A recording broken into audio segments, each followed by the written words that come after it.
गांव के बिल्कुल किनारे, जहां मिट्टी का रास्ता धीरे धीरे खेतों में बदल जाता था, वहीं एक पुराना सा झोपड़ा खड़ा था। झोपड़ा इतना साधारण कि दूर से देखने पर लगता मानो मिट्टी की दीवारें बस हवा के भरोसे टिकी हों। उसी झोपड़ी में रहता था मंगरू कुम्हार। मंगरू गरीब था पर मेहनती था। उसका शरीर दुबला पतला, चेहरा सांवला, आंखों में मासूमियत। उसके हाथ हमेशा मिट्टी से सने रहते। वही मिट्टी उसके जीवन का सहारा थी, वही उसकी रोजी रोटी। उसके साथ रहती थी उसकी बूढ़ी माँ। माँ की कमर झुक चुकी थी, बाल पूरे सफेद, आंखें धुंधली, पर बेटी के लिए दुआएं हमेशा साफ और सच्ची। सुबह होते ही माँ खांसते हुए उठती। मंगरू बेटा, सूरज निकल आया है। देख, आंगन में कितनी धूप फैल गई है। काम पर नहीं जाना क्या? हाट का दिन है आज। देर करेगा तो अच्छी जगह नहीं मिलेगी बैठने को। हाँ अम्मा, जाता हूँ। बस हाथ मुंह धोकर निकलता हूँ। आज हाट में ज़्यादा घड़े बेचने हैं। अगर सब बिक गए ना तो घर के लिए थोड़ा अनाज भी ले आऊँगा, और तेरे लिए गुड़ भी। वो तालाब के किनारे से चिकनी मिट्टी लाता, चाक पर बैठता, चाक घूमता और मिट्टी से घड़ा, सुराही, दिया आकार लेने लगते। माँ दूर बैठी देखती और कहती, बेटा, तेरे हाथ में तो सचमुच जादू है। जब तू इस सूखी मिट्टी को छूता है ना, तो ये भी जैसे मुस्कुरा उठती है। बस ऊपर वाला तेरी किस्मत में भी थोड़ा रंग भर दे।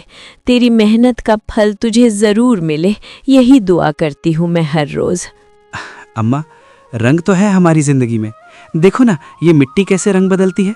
अभी तो साधारण सी लगती है, लेकिन जब चाक पर घूमती है तो घड़ा बन जाती है, फिर आग में तपकर और निखर जाती है।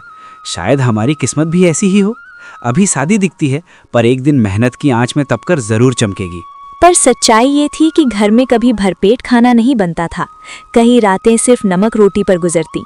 फिर भी मंगरू खुश रहता, क्योंकि उसे लगता जब तक माँ साथ है वो अकेला नहीं। एक दिन गांव के पंडित जी आए। अरे मंगरू, अब तू जवान हो गया है, दिन रात मेहनत करता है, घर की जिम्मेदारी उठाता है।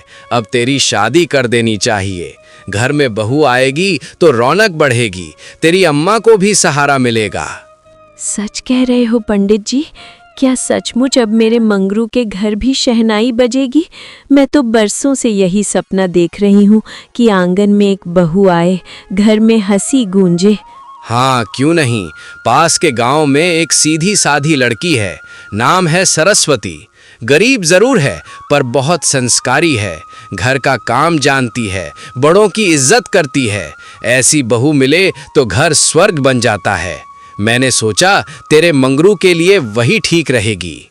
कुछ ही दिनों में सादी सी शादी हुई। न बैंड न बाजा, बस गांव के लोग, 2-4 दीपक और सच्ची दुआएं। सरस्वती बहुत मेहनती थी। वो घर संभालती, मंगरू के साथ मिट्टी भी गूंथती। धीरे धीरे घर में थोड़ी रौनक आने लगी। झोपड़ी साफ रहने लगी, दीवारों पर गोबर मिट्टी से लिपाई होती। मंगरू पहले से ज्यादा घड़े बनाने लगा।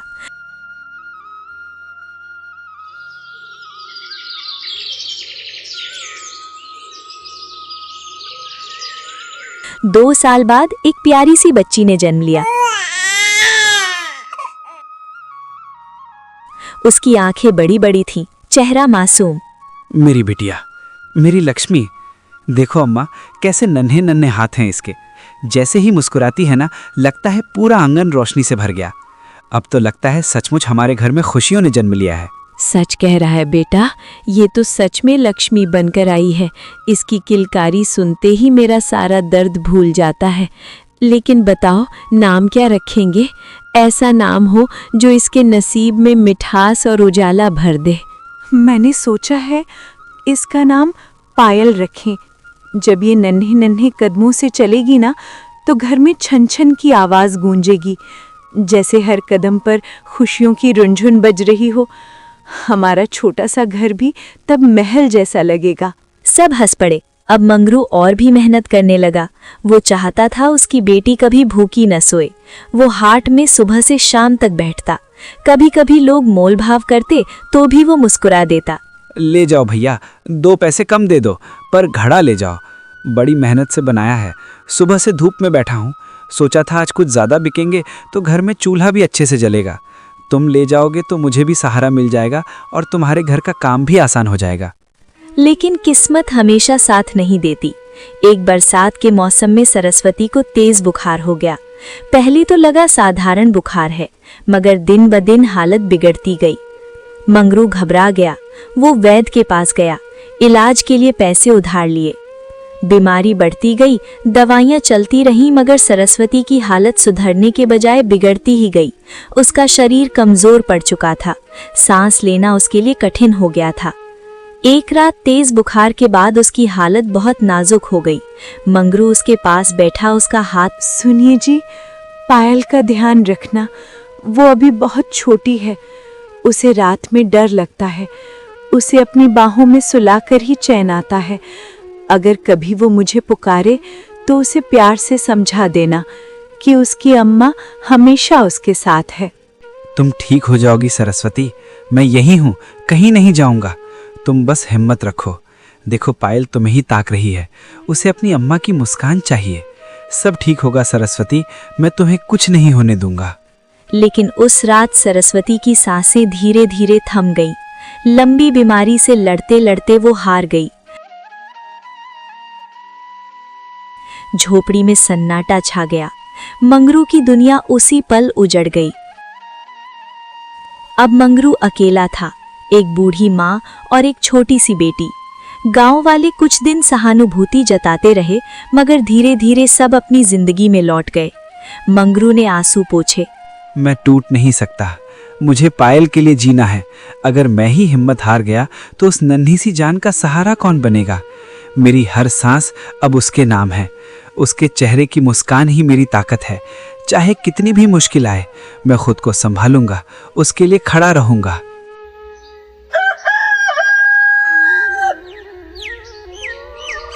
वो पहले से दोगुनी मेहनत करने लगा, लेकिन बीमारी में जो थोड़ा बहुत पैसा था वो खत्म हो चुका था। ऊपर से कुछ पैसे उधार भी ले रखे थे पत्नी के इलाज के लिए।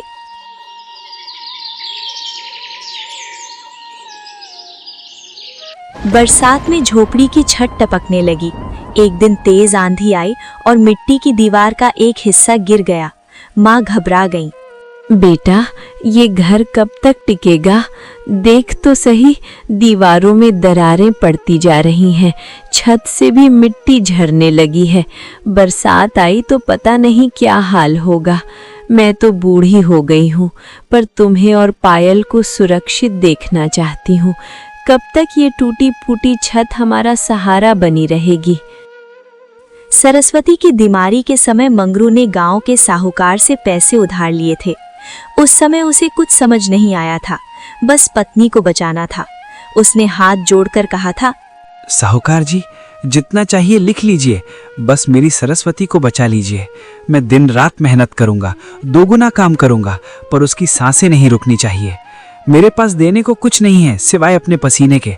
आप बस अभी मदद कर दीजिए। पैसा ले जाओ मंगरू, मदद तो कर दूंगा, लेकिन याद रखना, समय पर लौटाना। मेरा हिसाब साफ रहता है और ब्याज बढ़ता रहता है। देर हुई तो रकम भी बढ़ेगी। सोच समझकर कदम उठाना, क्योंकि कर्ज का बोझ हल्का नहीं होता। बीमारी बढ़ती गई और आखिरकार सरस्वती चली गई, लेकिन कर्ज वहीं रह गया। अब साहूकार का हिसाब बढ़ चुका था, मूल से ज्यादा ब्याज हो गया था। कुछ महीने तक साहूकार चुप रहा। फिर एक दिन वो 2 आदमियों के साथ मंगरू की झोपड़ी पर आ पहुंचा। मंगरू, ओ मंगरू, किधर है? बाहर निकल, कब तक छुपेगा? आज हिसाब साफ करने आया हूं मैं। मंगरू बाहर आया, सिर झुका हुआ था। जी साहूकार जी, बाहर ही हूँ। आपकी आवाज़ सुनते ही आ गया।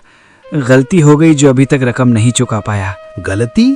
तुमने इलाज के लिए 10,000 रुपए लिए थे, अब ब्याज मिलाकर 20,000 से ऊपर हो गया है। मेरा पैसा कोई हवा में नहीं उड़ा था। साफ साफ बताओ, कब लौटाओगे? मैं कोशिश कर रहा हूँ साहूकार जी, सच कहता हूँ, दिन रात मेहनत कर रहा हूँ। बस थोड़ा समय और दे दीजिए, हालात संभलते ही आपका एक एक पैसा चुका दूंगा। समय समय तो तुम्हारी औरत को भी भगवान ने दिया था मंगरू, और उसने भी नहीं बचाया। अब मैं क्यों तुम्हें और मोहलत दूं? मेरी दया से काम नहीं चलता, मेरा पैसा हिसाब से चलता है। हर दिन जो देर हो जाएगा, ब्याज अपने आप बढ़ता जाएगा। जितनी देर करोगे उतना बोझ तुम्हारे ऊपर आएगा। अब बहाने नहीं चलेंगे, सिर्फ रुपयों की बात है। समझो, ये समय तुम्हारे लिए आखिरी मौका है। मंगरू के दिल पर यह बात तीर की तरह लगी। माँ अंदर से सब सुन रही थी। पायल कोने में खड़ी थी। मंगरू ने हाथ जोड़ दिए। मेरे पास अभी कुछ नहीं है साहूकार जी, लेकिन मैं मेहनत करूंगा, दिन रात खड़ा रहूंगा, घड़े बनाऊंगा, हाट में बैठूंगा, एक एक पैसा आपको जरूर चुका दूंगा। मेरा घर, मेरी मेहनत, मेरी इज्जत सब इस कर्ज के लिए है। मेहनत? तेरी मिट्टी के घड़ों से मेरा कर्ज नहीं उतरेगा मंगरू। ये भावनाएं और बातें मेरे काम नहीं आएंगी। अगर पैसे नहीं दे सकता तो इस झोपड़ी को अभी खाली कर दो। मैं और इंतजार नहीं करूंगा। और हाँ, याद रखो, समय बीतने पर ब्याज और बढ़ेगा। माँ कांपती हुई बाहर आई। साहूकार जी, ये हमारा आखिरी सहारा है। बस यही घर है जहां हमने अपने दुख सुख बांटे हैं। हमारी मदद कीजिए, हमें मत निकालो, हम बहुत परेशान हैं। 3 दिन का समय देता हूँ, या तो पैसा चुका दो या ये घर मेरा। समझ लो मंगरू, मैं कोई इंसान नहीं, हिसाब का आदमी हूँ। समय बीत गया तो फिर कोई दया नहीं होगी। वो चला गया। झोपड़ी में सन्नाटा छा गया। माँ रोते हुए बोली, बेटा, अब हम कहाँ जाएंगे? यही घर तो हमारा सब कुछ है। हमारी यादें, हमारी खुशियाँ, हमारी उम्मीदें सब यहीं बसी हैं। अगर ये भी चला गया तो हमें कहीं ठिकाना नहीं मिलेगा। कहाँ छुपेंगे हम? कहाँ रहेंगे? क्या हम सड़क पर सोएंगे? मेरे बेटे, तुम्हारे और पायल के लिए अब बस यही जगह बची है। बाबा, वो अंकल हमारा घर क्यों ले रहे हैं? हमने तो अपने हाथों से इसे सजाया है, अपनी मेहनत और प्यार से इसे बनाया है। हम सब ने कोशिश की कि घर में खुशियां रहें, लेकिन फिर भी क्या हमारी मेहनत बेकार हो जाएगी? क्या हम अब कहीं नहीं रह पाएंगे? कोई हमारा घर नहीं लेगा जब तक मैं जिंदा हूँ। ये सिर्फ ईंट और मिट्टी का घर नहीं है, ये हमारी जिंदगी, हमारी यादें और हमारी मेहनत का ठिकाना है। मैं अपनी जान लगा दूं, मेहनत करके भी इसे बचाऊंगा, चाहे कितनी भी मुश्किलें आएं। साहूकार या कोई भी आदमी इसे हमसे छीन नहीं सकता। मैं इसे अपनी हिम्मत और अपनी ताकत से बचाऊंगा।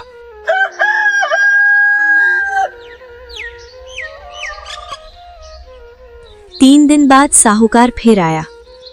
लाया पैसा मंगरू, अपने कर्ज का हिसाब क्यों नहीं चुकता? साहूकार जी, पैसा अभी नहीं है, पर मैं मेहनत कर रहा हूँ, जल्द ही चुका दूंगा। बस थोड़ी और मोहलत दे दीजिए। तो ये घर अब मेरा है, शाम तक खाली कर दो। समझ गए? अब बहाने नहीं चलेंगे। जो दिन बीत गया उसका हिसाब अब और बढ़ गया है। मैं किसी के रोने धोने से नहीं रुकता। उसने अपने आदमियों से कहकर कुछ ही घंटों में झोपड़ी खाली करवा ली। गरीब मंगरू सिवाय तड़पने के कुछ भी न कर सका। मंगरू ने एक बार झोपड़ी की दीवारों को देखा। यहीं उसकी शादी हुई थी, यहीं पायल ने पहली बार चलना सीखा था, यहीं सरस्वती ने आखिरी सांस ली थी। उसने आंखें बंद की, फिर दृढ़ आवाज में कहा, घर दीवारों से नहीं बनता साहूकार जी, हिम्मत और जज्बे से बनता है। ये सिर्फ ईंट और मिट्टी की दीवारें हैं, तुम ले जाओ, लेकिन मेरा हौसला, मेरी मेहनत और मेरे परिवार का प्यार तुम कभी नहीं ले सकते। ये घर हमारी यादों और हमारी जिंदगानी का हिस्सा है और उसे कोई छीन नहीं सकता। साहूकार तिरस्कार से हंसता हुआ चला गया।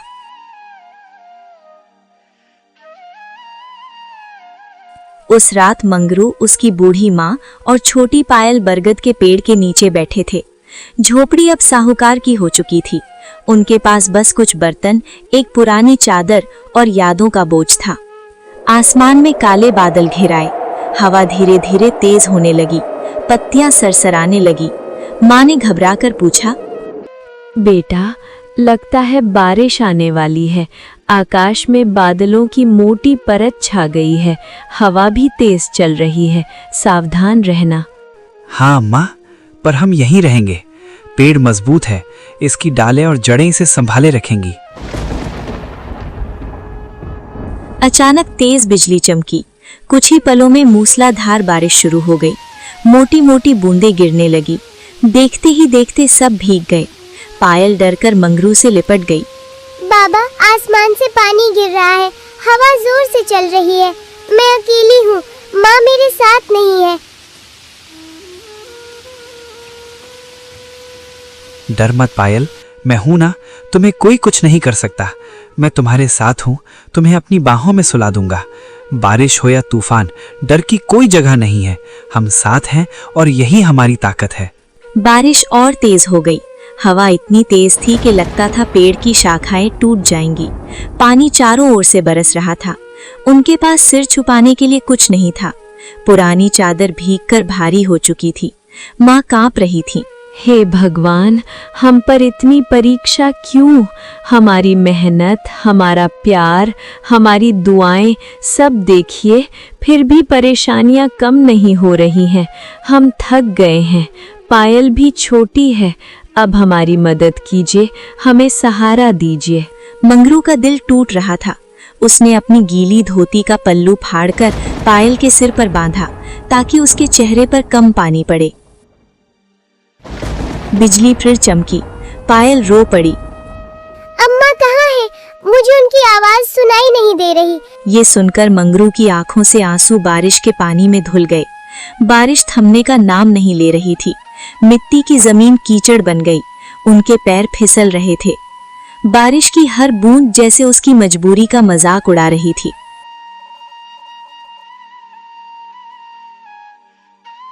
काफी देर बाद बारिश थोड़ी धीमी हुई। हवा अब भी चल रही थी। तीनों भीगे, थके और कांपते हुए पेड़ की मोटी जड़ के पास बैठ गए। उस रात उन्होंने खुली बारिश के नीचे भीगी जमीन पर बैठकर रात काटी। मंगरू सोया नहीं, वो बस पेड़ की मजबूत शाखाओं को देखता रहा। हर गरजती बिजली के साथ उसके अंदर एक नया संकल्प जन्म ले रहा था।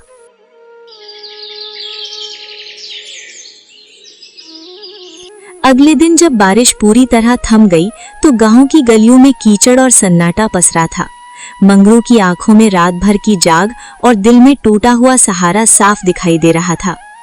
पत्नी की याद हर कदम पर उसे रोकती, लेकिन पेट की भूख और जीने की मजबूरी उसे आगे बढ़ाती रही। वो सबसे पहले चौपाल पहुंचा। भाइयों, 2 दिन का सहारा दे दो। बरगद के नीचे रात काटी है, भीग गया हूँ। कोई कोना मिल जाए तो बड़ी मेहरबानी होगी। चौपाल पर बैठे लोगों ने एक दूसरे की तरफ देखा। हमारे घर छोटे हैं मंगरू, और हमारी अपनी अपनी मुश्किलें कम हैं क्या? हर किसी को अपने घर, अपनी जमीन और अपने लोगों के लिए लड़ना पड़ता है। हम भी अपनी जद्दोजहद में इतने उलझे हैं कि कोई और मुसीबत झेलना मुश्किल होता है। तुम भी तो समझो, ये जगह छोटी है और हमारी ताकत सीमित। हाँ, और कल को अगर तू यहीं बस गया तो इस झोपड़ी में सबका बोझ और बढ़ जाएगा। क्या तुमने सोचा कि सिर्फ हौसले से घर बच जाएगा? मुश्किलें तो हर तरफ है। यहाँ टिकना आसान नहीं है। सोच समझकर कदम उठाना पड़ेगा। मंगरू चुप हो गया। वो एक एक घर के दरवाजे पर गया। किसी ने दरवाजा आधा खोलकर ही मना कर दिया। किसी ने साफ कह दिया, हमें माफ कर दो। शाम तक उसके पैरों में जान नहीं बची। उम्मीद का आखिरी सहारा भी टूट चुका था। धीरे धीरे चलते हुए वो फिर उसी पुराने बरगद के पेड़ के पास आ पहुंचा। पेड़ की जड़ों में अब भी नमी थी। पत्तों से टप टप पानी गिर रहा था। मंगरू कुछ देर खामोश खड़ा रहा। फिर उसने चारों तरफ देखा। न कोई अपना, न कोई सहारा। उसने गहरी सांस ली और खुद से कहा, जब इंसान साथ नहीं देता तो पेड़ ही सही, यही मेरा आसरा होगा। मैं यहीं घर बनाऊंगा, चाहे जैसे भी। उसकी आंखों में इस बार आंसू नहीं थे, बल्कि एक अजीब सा निश्चय था। उसने पेड़ की मजबूत शाखाओं को देखा। अगर ऊपर टहनियों पर लकड़ी बांध दूं, पत्तों से ढक दूं, तो बारिश से बच सकता हूँ। गांव ने उसे ठुकरा दिया था, लेकिन उस बरगद ने उसे छांव दी थी। और उसी क्षण उसने ठान लिया, अब वो किसी के दरवाजे पर नहीं जाएगा। अपनी मेहनत से उसी बरगद पर अपना छोटा सा घर बनाएगा। यहीं से उसके संघर्ष की नई शुरुआत होने वाली थी। माँ पास सूखी लकड़ियां सुलगाने की कोशिश कर रही थी। कहाँ गया था बेटा? क्या कहीं सहारा मिला, कोई मदद करने वाला मिला? माँ, किसी ने मदद नहीं की।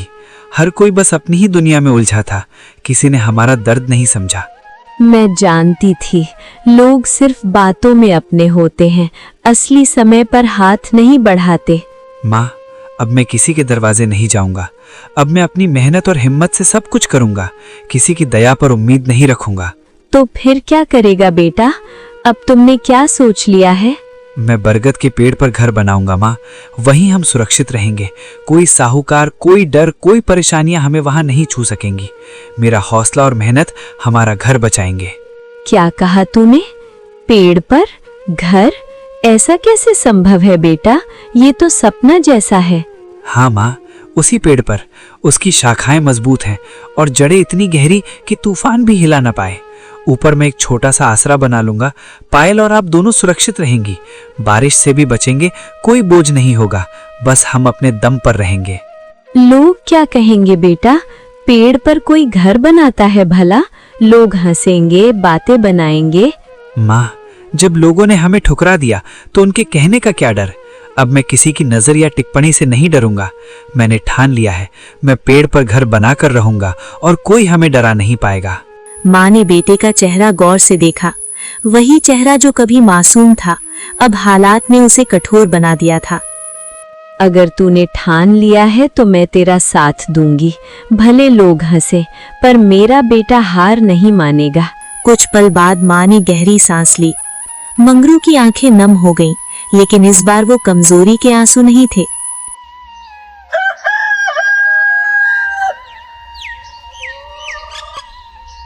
अगली सुबह सूरज निकलते ही मंगरू काम पर लग गया।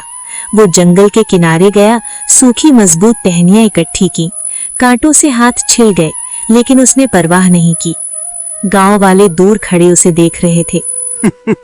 देखो देखो, ये मंगरू तो पागल ही हो गया। पेड़ पर घर बनाएगा। ये कैसे संभव है? ये सोचता है कि सिर्फ हौसले से झोपड़ी टिकी रहेगी। ये आदमी है या सिर्फ ख्वाबों का भरोसा? ऊपर बैठेगा, नीचे देखकर हंसेगा और लोग कहते रहेंगे कि उसने अपने आप को ही मुश्किल में डाल लिया। ऐसा पागलपन हमसे किसी ने नहीं देखा। हाँ हाँ, कल जब तूफान आएगा या कोई बड़ी बारिश होगी तभी समझ आएगी इसे। पेड़ पर घर, ये सपना दिखा रहा है या सच में विश्वास कर लिया है? ये तो खुद ही मुश्किल में फंस जाएगा। देखेंगे कितनी देर टिकता है उसका ये घर और उसका ये हौसला। मंगरू ने किसी की तरफ भी नहीं देखा।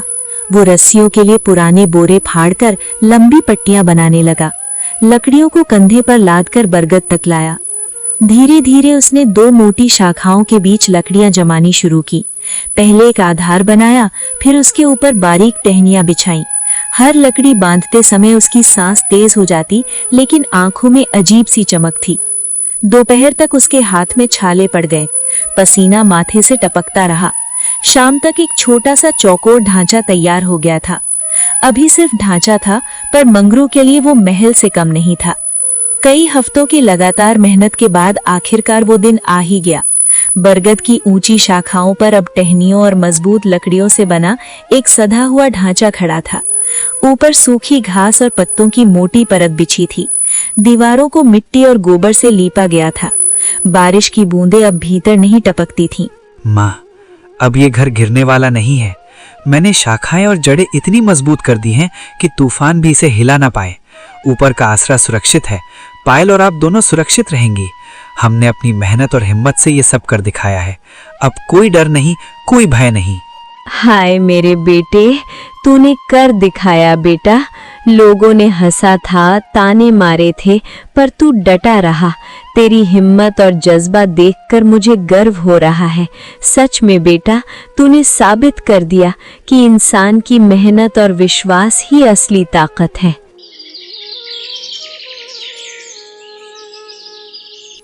धीरे धीरे गांव में चर्चा फैल गई।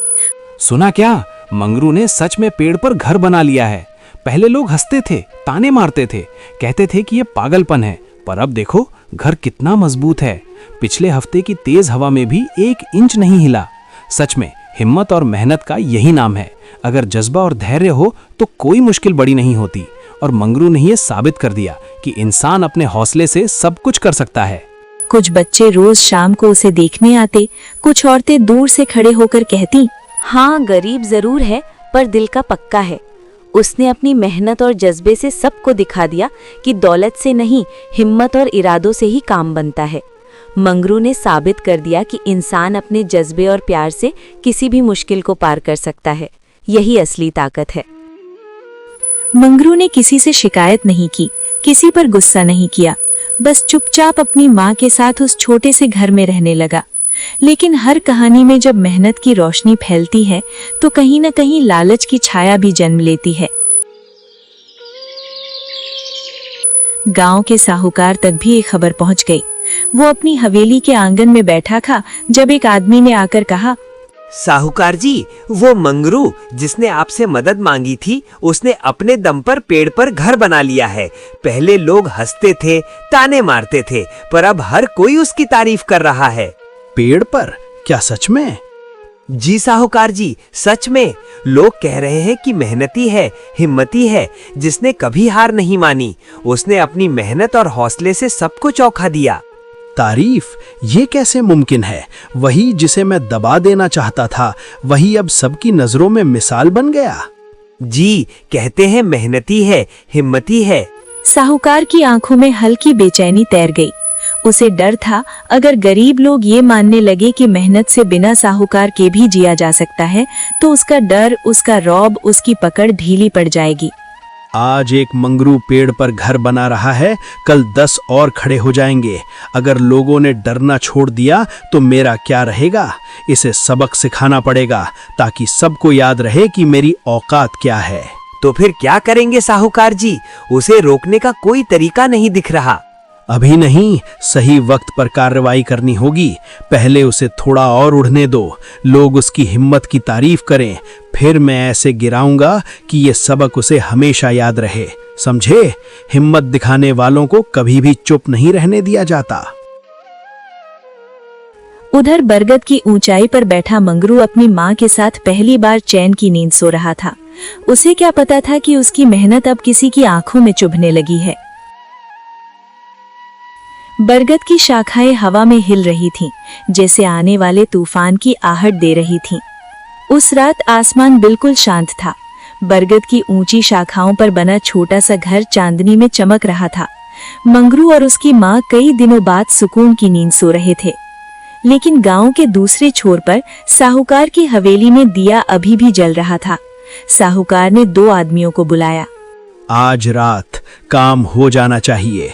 ये मंगरू और इसका पेड़ वाला घर अब ज्यादा दिन तक सबको चुनौती नहीं दे सकता।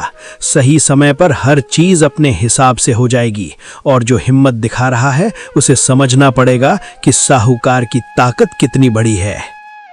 आधी रात के करीब बरगद के नीचे परछाइयां हिलने लगी। 2 आदमी धीरे धीरे तने के पास पहुंचे। उनके हाथ में धारदार चाकू था। उन्होंने ऊपर देखा। लकड़ियों और रस्सियों से बंधा वो छोटा सा घर जो किसी गरीब की उम्मीदों से बना था। पहली रस्सी पर चाकू चला, चर, ऊपर हल्का सा झटका लगा। मंगरू की माँ की आंख खुल गई। बेटा, कुछ आवाज आई। मंगरू उठ बैठा। उसने नीचे झांका। अंधेरे में 2 साए दिखाई दिए। दूसरी रस्सी कटने लगी। मंगरू बिना सोचे समझे नीचे उतरने लगा। हाथ फिसल रहे थे, दिल तेज धड़क रहा था। जैसे ही वो जमीन पर पहुंचा, उसने जोर से आवाज लगाई। कौन है वहाँ? क्यों काट रहे थे रस्सियां? दोनों आदमी घबरा गए। एक भागने लगा, दूसरा लड़खड़ा गया। क्या घर को गिराने आए हो? बताओ, क्या सोचकर ये काम कर रहे हो? हमें छोड़ दो, हम खुद कुछ नहीं कर सकते। हमें भेजा गया है, मजबूर हैं। किसने भेजा तुम्हें? नाम दो, मैं जानना चाहता हूँ कि किसने हमारे मेहनत और हमारी सुरक्षा के खिलाफ हाथ बढ़ाया। साहूकार ने भेजा। उसने ही कहा था कि रात में आकर रस्सियां काट दो ताकि पेड़ वाला घर अपने आप गिर जाए। हम तो बस उसका हुक्म मान रहे थे। हमें छोड़ दो। क्या हुआ बेटा? इतनी हलचल क्यों है? तू ठीक तो है ना? मेरा दिल घबरा रहा है। साफ साफ बता, क्या बात है? माँ, अब ये सीधी लड़ाई नहीं है। सामने से आकर कोई कुछ नहीं कह रहा, पीछे से वार कर रहे हैं। हमें अब और सावधान रहना होगा। ये सिर्फ घर बचाने की बात नहीं, हमारे हौसले को तोड़ने की कोशिश है। संभल कर पर डटे हुए। उस रात उसने फिर से हर गांठ को कस कर बांधा। हाथ कांप रहे थे, लेकिन मन पहले से ज्यादा मजबूत था। बरगद की शाखाएं हवा में हिल रही थीं, जैसे गवाह हों कि अब ये सिर्फ घर की लड़ाई नहीं, सम्मान की लड़ाई है। दूर हवेली की छत पर खड़ा साहूकार अंधेरे में पेड़ की ओर देख रहा था। उसे लगा था आज एक गरीब डर जाएगा, लेकिन उसे क्या पता था आज एक गरीब जाग गया है।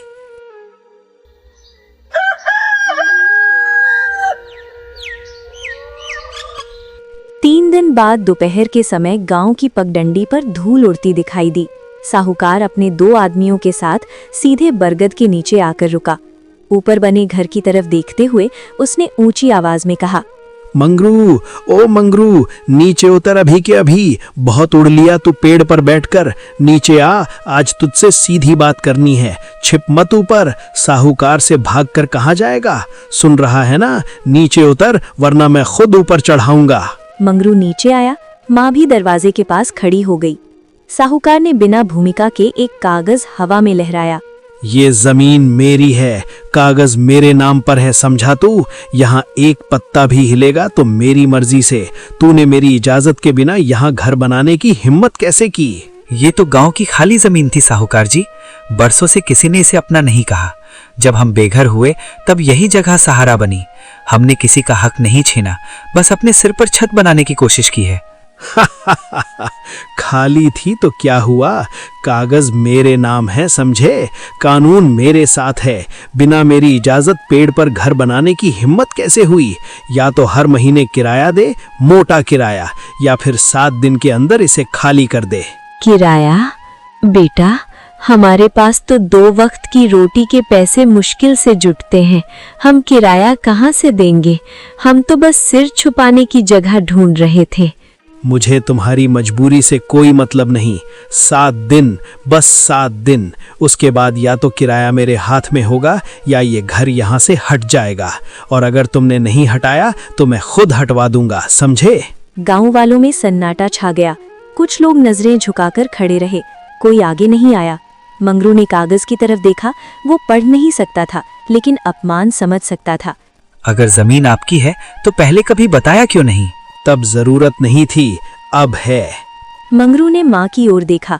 माँ की आंखों में डर था, लेकिन भरोसा भी। कुछ पल की खामोशी के बाद मंगरू बोला, 7 दिन में जवाब दूंगा।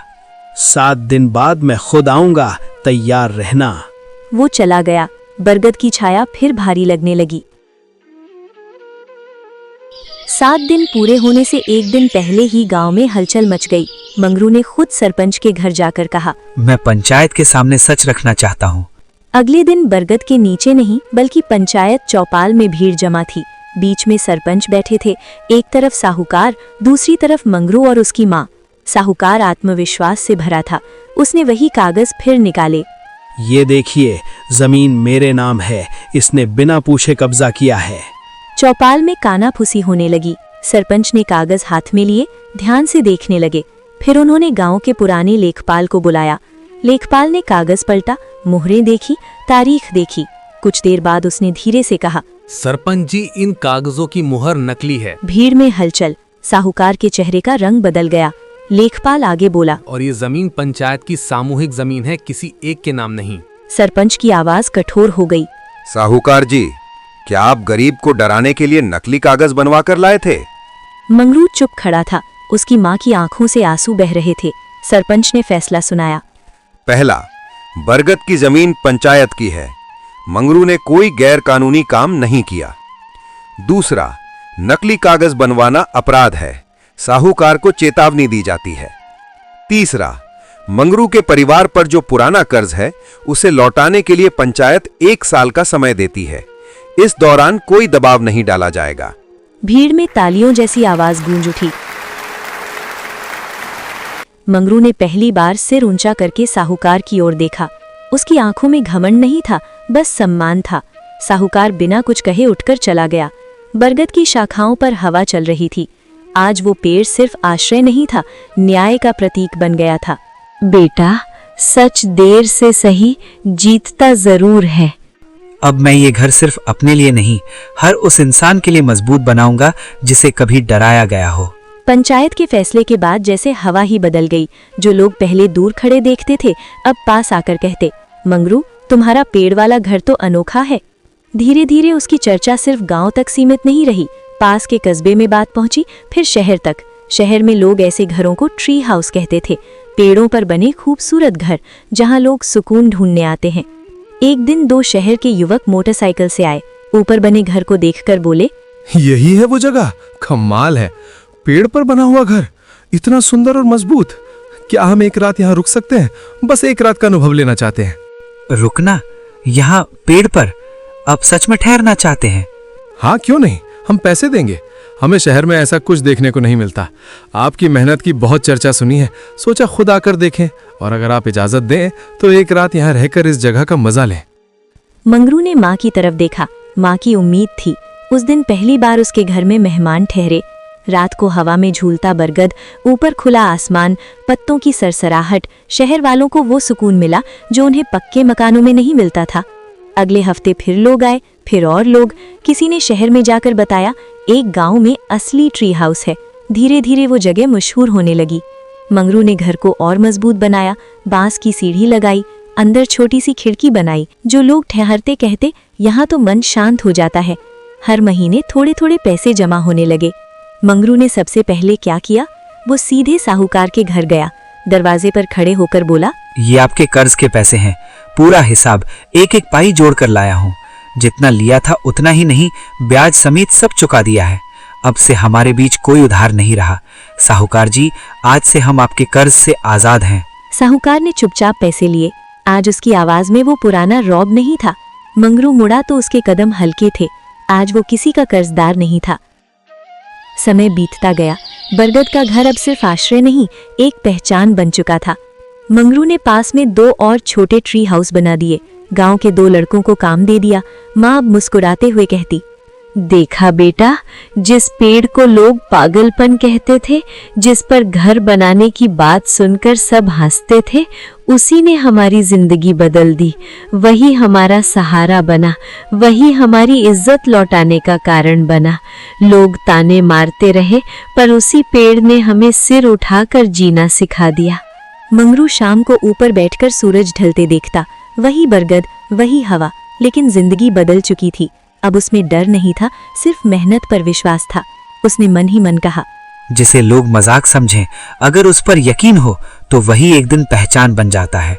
बरगद की शाखाएं धीरे धीरे हिल रही थीं, जैसे उसकी जीत पर आशीर्वाद दे रही हों। बरगद के पेड़ पर बने घर ने मंगरू की तकदीर बदल दी थी। अब उसके पास मेहनत की कमाई थी, सम्मान था और सबसे बड़ी बात, आत्मविश्वास था। लेकिन एक दिन शाम को जब वो अपनी माँ के साथ नीचे बैठा था, उसकी नज़र दूर अपने पुराने मिट्टी के घर पर पड़ी। वही घर जिसकी दीवारें कभी टपकती थीं, वही आंगन जहाँ कभी उसकी पत्नी हंसती थी। मंगरू कुछ देर चुप रहा। माँ ने पूछा, क्या सोच रहा है बेटा? कब से चुप बैठा आसमान की तरफ देख रहा है? मन में क्या चल रहा है? माँ, पेड़ ने हमें मुश्किल वक्त में सहारा दिया, हमें संभाला, गिरने नहीं दिया। लेकिन हमारी जड़ें तो इसी मिट्टी में हैं, जहाँ बाबूजी की यादें हैं, जहाँ हमारा बचपन बीता।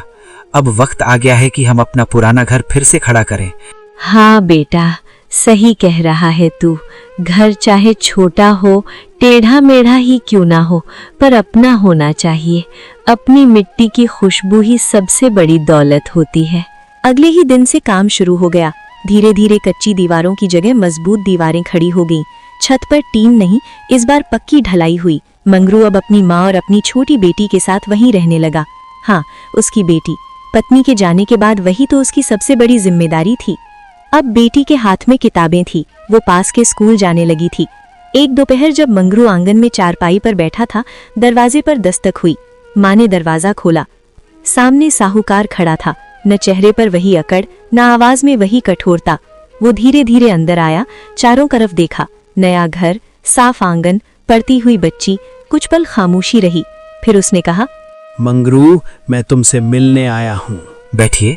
मैंने तुम्हें बहुत परेशान किया, नकली कागज बनाए, लोगों को भड़काया, रात में तुम्हारा घर गिरवाने की कोशिश की।